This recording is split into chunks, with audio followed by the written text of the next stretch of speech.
It's 7 a.m. on the West Coast, 10 a.m. on the East Coast of the United States of America.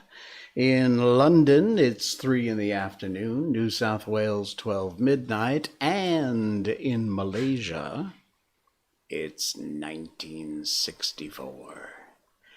I'm Jay Sheldon, and I'm not wearing pants. And this, I don't know if she'll come up, is Miko. And Miko came up to say hi. Hi, Miko. You want to come up? Come here, buddy. Come here. There we go. There's Miko. Oh, you okay? Oh, goodness. Wow. Too many cigarettes, huh? You okay? Look over there. Say hi to everybody. Hey, Luna Amethyst. Hi, yo. Good to see you. Yeah, little Miko is, Luna says, hi, Miko. Miko is a little beside herself tonight. That's why the panting. And not much of a smile. Because it is almost Hari Raya. Oh, you're welcome for the follow. Absolutely. Thank you for the follow. It is almost Hari Raya. Ooh, my other cam is down. Okay. And fireworks are going off because, you know, celebration, Malaysia. And she's not a fan of fireworks. She was okay. They didn't bother her at all.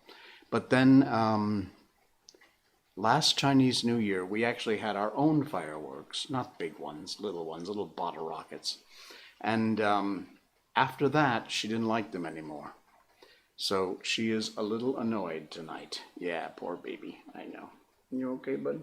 You okay? We love you. You're okay. And all those folks love you too. You want to look over there and say hi and thank you? Look over there. Say hi, everybody. You can hear her panting. I can hear it in my headphones. You all right? You doing okay? You're okay. Yeah, she's all right. Yeah, I had a bad experience with fire. I had also a very bad experience with fireworks. I'll tell you about that in a minute, because I got to get Miko down off my lap. Okay, you say goodbye to everybody. Say bye-bye. Say bye. Okay, you good girl? All right, bud. Here we go. Here we go. Good girl. All right. Thanks for stopping by, Miko. Oh, she doesn't want to go. Went off prematurely and blew the skin off my knuckle. Oh, my God. Oh, you want to come back up? It's all right. You do what you want to do. Yeah, we, back when I was doing radio, we did a live broadcast from the 4th of July celebration in Torrington, Connecticut. And this made national headlines, actually. What happened was I don't remember what the year was. It's likely the early 80s, late 70s. And one of the fireworks, it was a professional fireworks display, but one of them either fell over or a whole rack full fell over. And so instead of shooting up, they started shooting out. This was held at Fusenage Park, which is a small baseball park. And yeah, so the giant professional fireworks started shooting across the field. I was on the air live. A lot of people were there and listening. And also I was being broadcast through the public address system. So the fire department, of course, is always on standby. They were, sorry, I just got to check so I don't roll over her feet. Okay. I was like just letting the crowd know to not to panic, to stay calm, relax, slowly head for the exits. And everything turned out, nobody got seriously hurt that I'm aware of. It was a long time ago. But it all worked out, but it was not a good thing. There is probably, I know there was some tape of it. I mean, the old VHS, somebody was shooting videotape. I don't know. I've never even looked it up, actually. It's probably on YouTube somewhere. But yeah, I love fireworks. I am a huge fan of fireworks, a big fan of fireworks. Absolutely love them. But they can be dangerous if you don't know what you're doing or if you're not careful. Fireworks are dangerous when used by the wrong people or stupid people. Sadly, we have a lot of stupid people. So, yeah. So that's my fireworks story. I'm just scared one will go off prematurely again, and they do that. I mean, they're so mass manufactured. These, even the small ones, or a bigger like an M80. Do they still make M80s? That's what we used to call them. They were not their firecrackers are bad enough. But then an M80 is a next step up from that. It's just a big noisemaker. But yeah, please, if you're going to play, I can't stop you from playing with fireworks, even though it's mostly illegal in a lot of places. Even here, they sell them. You can find them. Not that difficult to do. Okay, I'm having some issues with my second camera tonight, and I'm trying to fix it as I'm talking. So if the stupid people with fireworks reminds me of a guy who shoved a firework in his pants. Well, you see, that's why you should not wear pants. That's why it's always best not to wear pants. Okay, I know I have a black screen. Just hang on, and I will do my best to get the screen back. There! Ha! Look, it works. I'm back.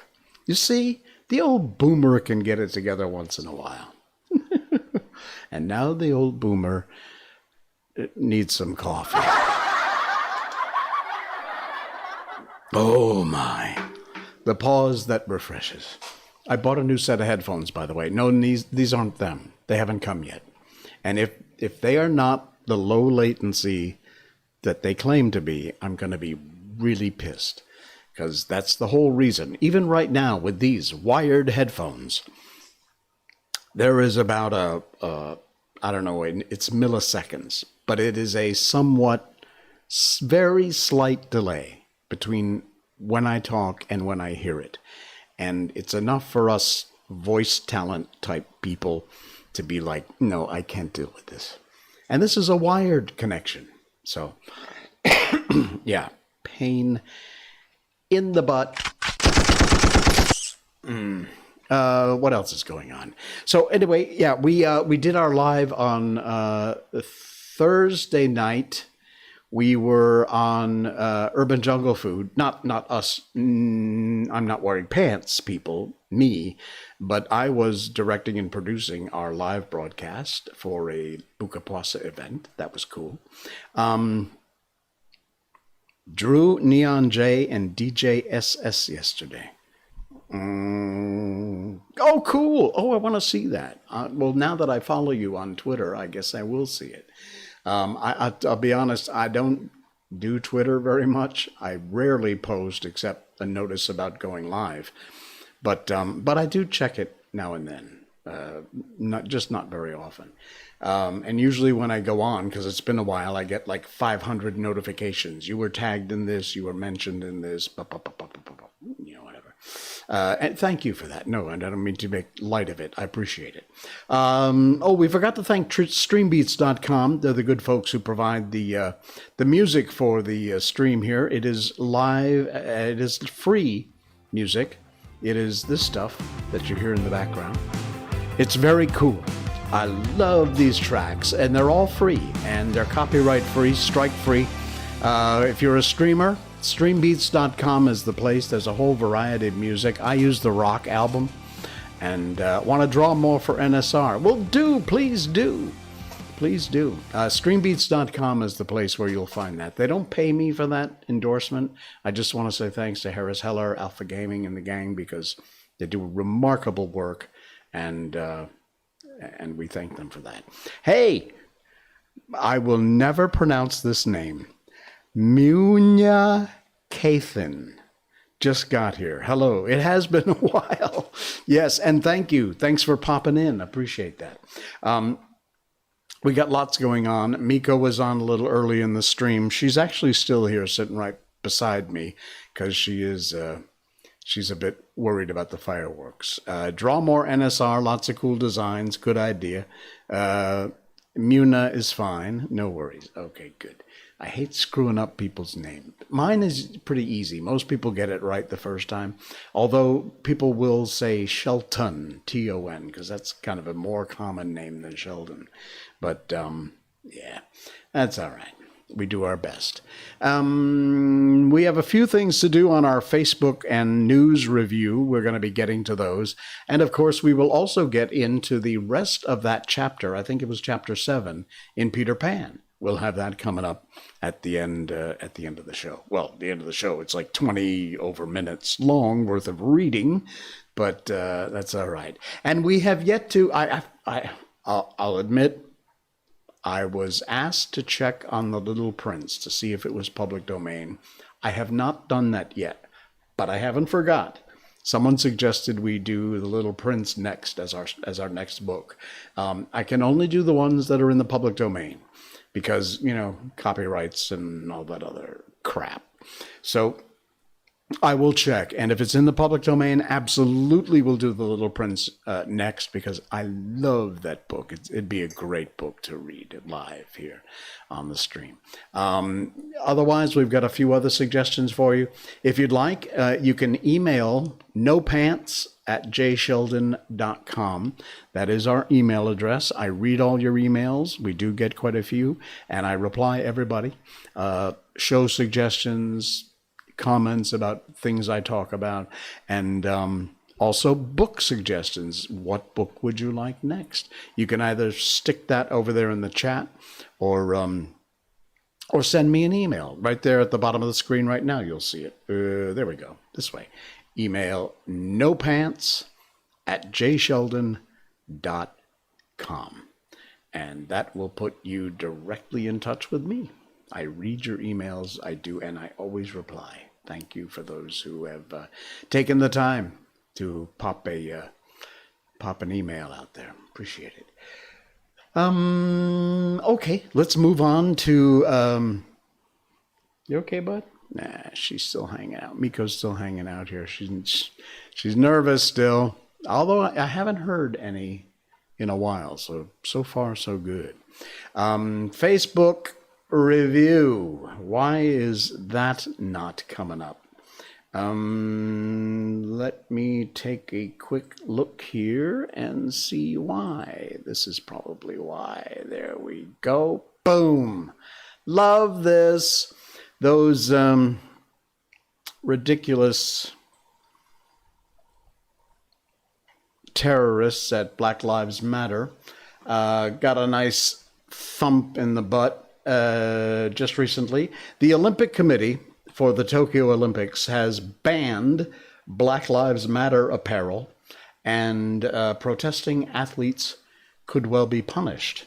So that's cool. That's some good news. We can move past that crap. Yeah, sorry.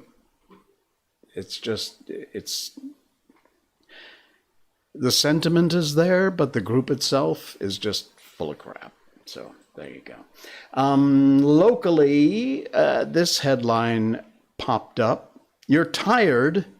Oh, I'm sorry to hear that. Well, get some sleep. Take a nap. What time is it where you are? We've hit some huge numbers for the amount of infections, daily infections in Malaysia, just in the past couple of days. It's 10 a.m. there. Oh, okay. So you're like on East Coast U.S. And we've had, 4,000 or 5,000, somewhere around there as a daily number. Now, that's not deaths.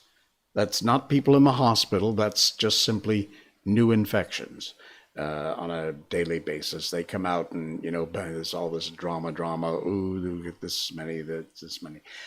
So I saw this, and I'm just going to read a little bit of the first paragraph. This came from the MalayMail.com. Over 150 potential COVID-19 hotspots. Now, read the words and listen to what they're saying. Potential. It's 7 a.m. for you? Oh, no, you're talking to me, sorry. So 80% in Selangor, which is where I am. KL, shopping malls, hypermarkets dominate the Ministry of Health's HIDE list. HIDE is an acronym for what? The Hotspot Identification for Dynamic Engagement. Oh, we love our abbreviations here. They released a list, and these are over 150 locations that are predicted to be potential hotspots over a 7-day period, and that's based on the HIDE big data analytics and here's where I really scratch my head, AI systems. Really? Okay. The bulk of the list is made up of shopping malls, hypermarkets, and grocery stores, with about 80% listed in Kuala Lumpur and Selangor, both of which have a relatively high density population.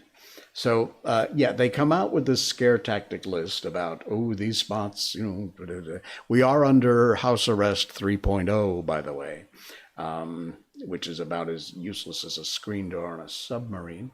And then, of course, there's this wonderful graphic, which I have been using for a long time. This is cases reported in Malaysia, percentage of COVID-19 case contributions from clusters in Malaysia. Now, this is from about a month ago. I assume things changed slightly, but for the most part, likely not. Take a look at where the clusters of infections are. You see this blue? If you can't read that, that says factory, 48, just over 48%. Construction sites, 11.5%. Community spread, 12.5%. Okay. Shopping malls, 4%. Restaurants is one of these little teeny tiny slivers up here. You can't even really see or differentiate where it is. But somewhere up in this is restaurants, which now there is no more restaurant dining in. Everything is takeaway. So, are the factories shut down? Of course not. Are the construction sites shut down? Of course not. Now, community spread, first of all, can't shut down the community, obviously, although they're trying. But I'm willing to bet that when you look at community spread, this number relates to this number, because all these people mostly go back into the same community when they're not at work. You hear that? That's a cat fight going on in the alley behind my house. There's a cat fight going on, and Miko's going crazy. All right, back to the semi-seriousness. So, up here is a restaurant in this mess. Here, what is 48, 58, 59, 69, let's say for all intents, 70% is right here. And yet all of these areas continue to operate fairly freely. I'll just let that sink in with you for a while. Yeah. What else we got going on? Nah, you know what? I'm going to save this, but I don't think I want to do this one. What else? I love this. Hold on, some chat here. Oh dear, wish we could cancel doing dine-in here in the States, but knowing the people here, it's not going to happen. Yeah, Americans love their freedom. And they are not big on people telling them what to do. They figure they're grown-up people and they can make their own decisions. Sadly, here, we love to be told what to do. It's like we need the mommy and daddy government to show us the way.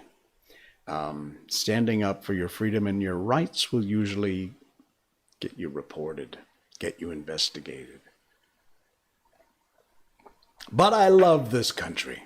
I actually do. For all of its faults and foibles. I always say that. For all the faults, and it has a million of them, and so does every other country on the planet, I still love this amazing country. Okay, one more thing I got for you. Anybody remember the good old, this is Serena again, crazy Serena Lee. Anybody remember the good old days before Facebook, Instagram, and Twitter? When you had to take a photo of your dinner, then get the film developed, then go around to all your friends' houses to show them the picture of your dinner?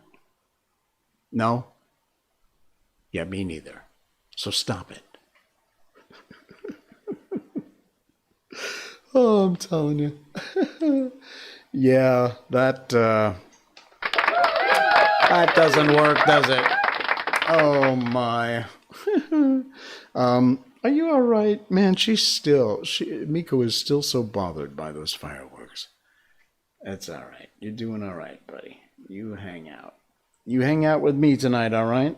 We're going to do a book in just a little bit. You ready? Okay. All right. So, we are on our new schedule, by the way.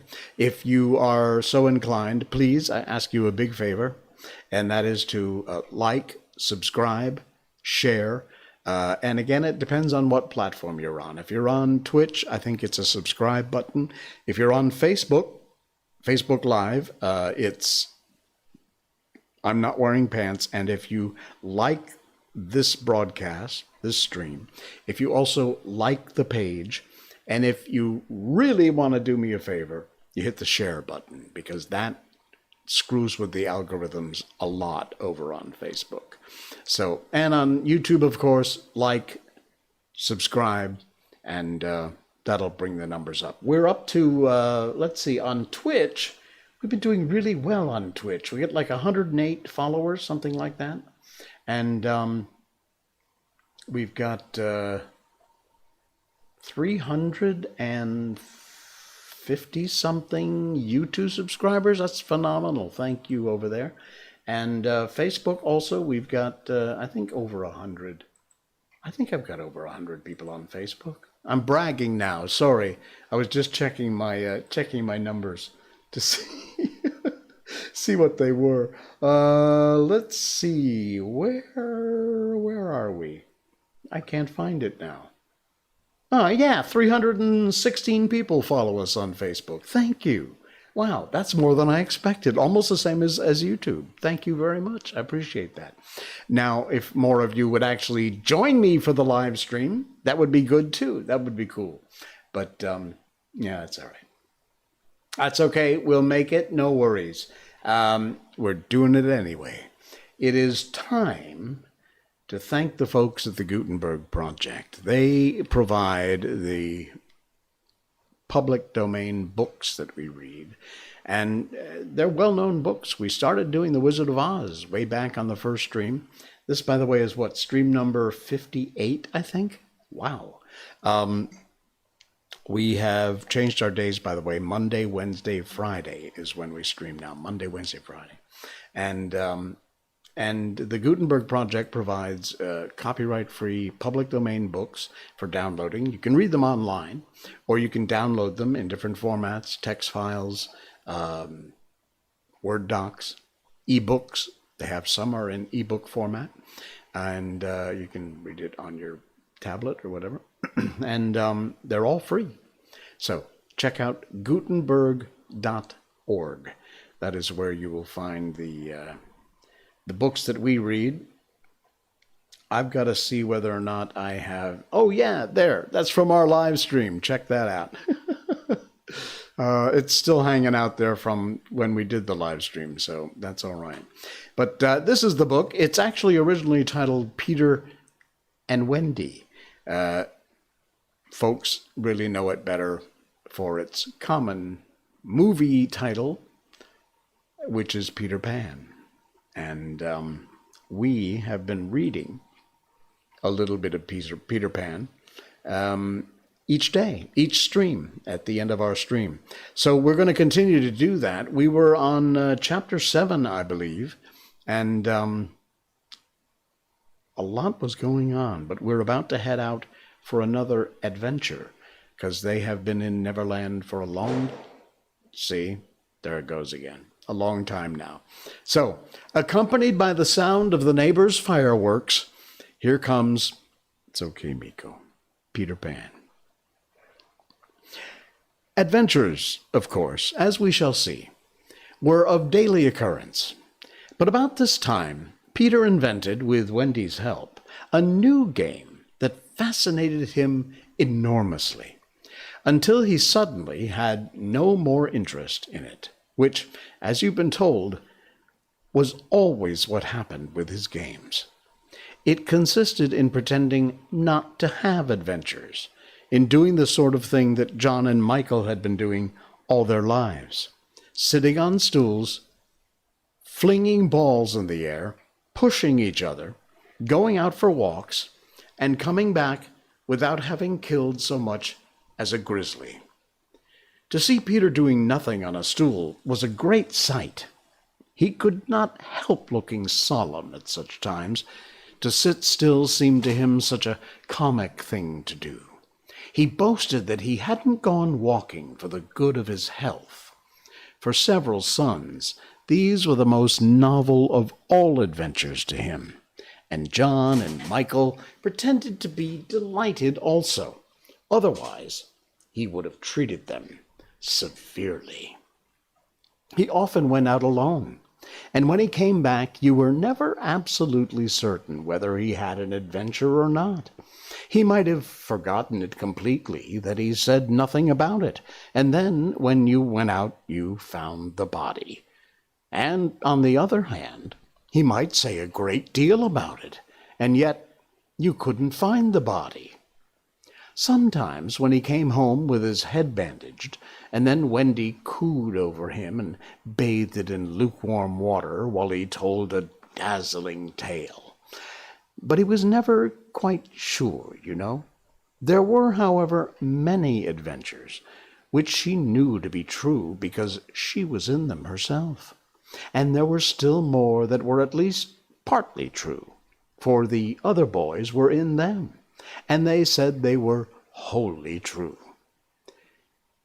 To describe them all would require a book as large as an English-Latin-Latin-English dictionary, and the most we can do is to give one as a specimen of an averaged hour on the island. The difficulty is which one to choose. Should we take the brush with the Redskins at Slightly Gulch?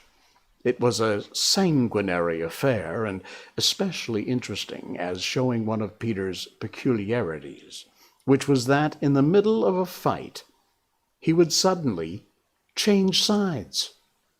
At the Gulch, when victory was still in the balance, sometimes leaning this way and sometimes that, he called out, "I'm Redskin today. What are you, Toodles?" And Toodle answered, "Redskin. What are you, Nibs?" And Nibs says, "Redskin. What are you, Twin?" And so on, and they were all Redskins. And of course this would have ended the fight had not the real Redskins, fascinated by Peter's methods, agreed to be the Lost Boys for that once. And so at it they all went again, more fiercely than ever. The extraordinary upshot of this adventure was, but we have not decided yet that this is the adventure we're going to narrate. Perhaps A better one would be the night attack by the Redskins on the house under the ground, when several of them stuck in the hollow trees and had to be pulled out like corks. Or we might tell how Peter savaged Tiger Lily's life in the Mermaid's Lagoon, and so made her his ally. Or we could tell of that cake the pirates cooked so that the boys might eat it and perish, and how they placed it in one cunning spot after another. But always Wendy snatched it from the hands of her children, so that in time it lost its succulence and became as hard as a stone, and was used as a missile, and Hook fell over it in the dark. Or suppose we tell of the birds that were Peter's friends, particularly of the Never Bird that built in a tree overhanging the lagoon, and how the nest fell into the water, and still the bird sat on her eggs, and Peter gave orders that she was not to be disturbed. That's a pretty good story, and the end shows how grateful a bird can be. But if we tell it, we must also tell the whole adventure of the lagoon, which would of course be telling two adventures rather than just one. A shorter adventure, and quite as exciting, was Tinker Bell's attempt, with the help of some street fairies, to have the sleeping Wendy conveyed on a green floating leaf to the mainland. Fortunately, the leaf gave way, and Wendy woke, thinking it was bath time, and swam back. Or again, we might choose Peter's defiance of the lions, when he drew a circle round him on the ground with an arrow and dared them to cross it. And though he waited for hours, with the other boys and Wendy looking on breathlessly from the trees, not one of them dared to accept his challenge. Which of these adventures shall we choose? Well, the best way will be to toss for it. I have tossed, and the lagoon has won. That makes one wish that the gulch or the cake or Tink's leaf had won. Of course, I could do it again and make it best out of three.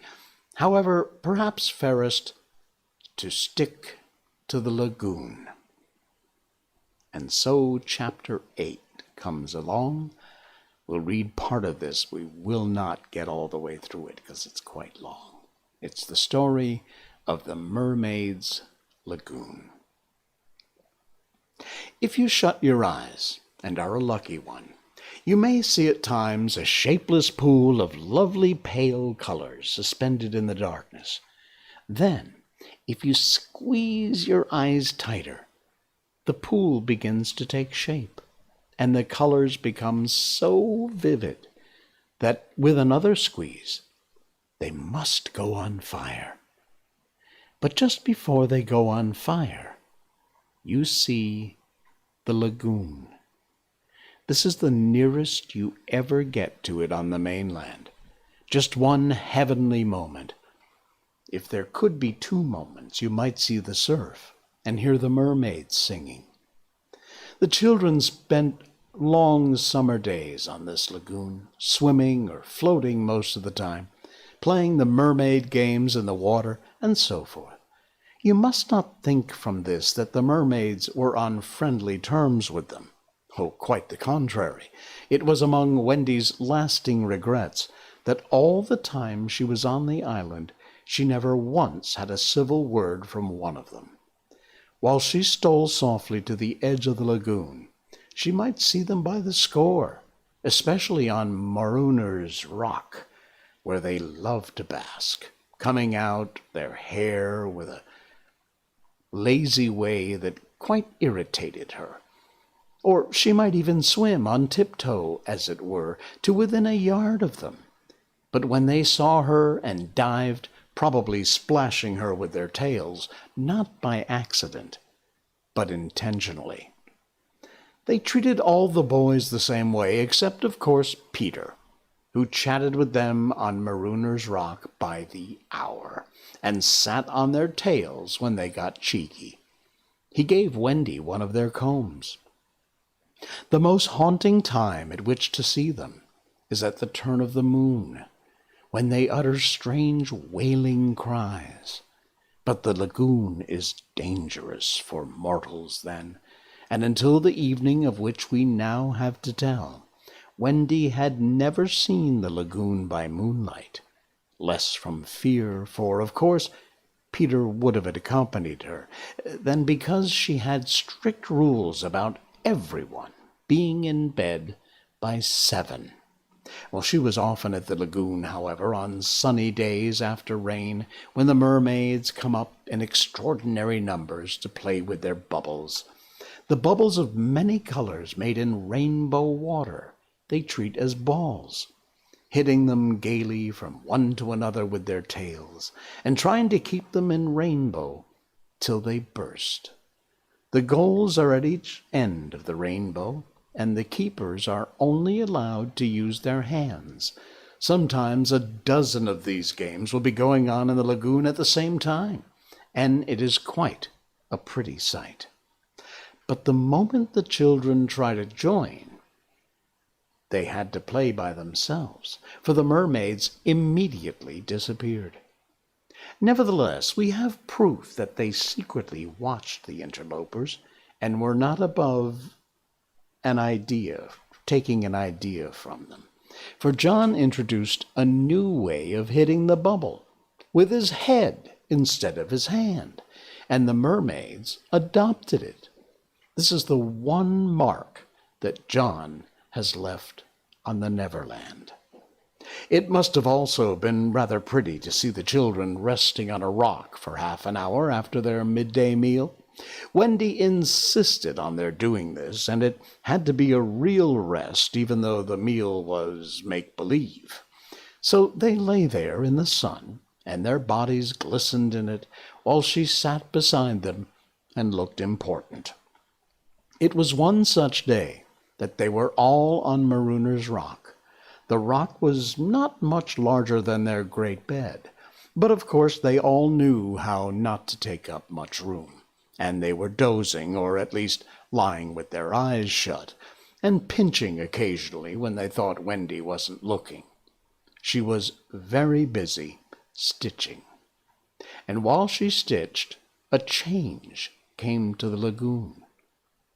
Little shivers ran over it, and the sun went away, and the shadows stole across the water, turning it cold.